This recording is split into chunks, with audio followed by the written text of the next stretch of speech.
Hello guys, this is V-Word Cypros. Nandito na naman po tayo sa mga balita ng mga artista.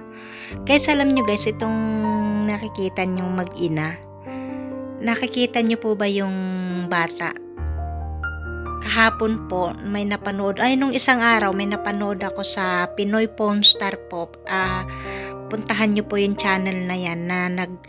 Isa po siyang channel na marami pong mga artista. Siguro hindi lang po siya mga artista ang nagdadala doon ng items. Kung ano po yung mga item po na matatagal na, yung ang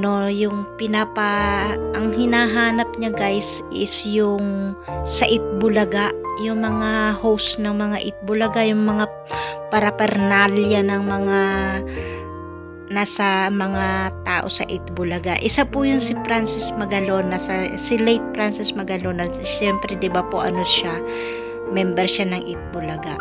Lumabas kahapon yung pamilya niya na yung parang nilihim na nabalita yan guys dati nilihim niya, pero yung mag-ina na yan ngayon is lumabas na, hindi po para maghanap ng gulo or maghanap ng something na ikakasikat nila. Hindi po, ang inano po nila is para ma-preserve po yung item na remembrance ni Francis Magalona sa kanila.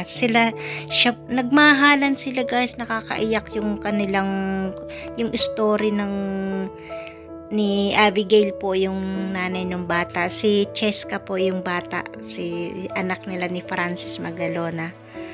Nakakatuwa guys, panoorin nyo guys, nasa siya, sa Pinoy Pawn Star po. Papanood nyo ang buo, nakaka-sad, nakakaiyak. Kaya thank you for watching.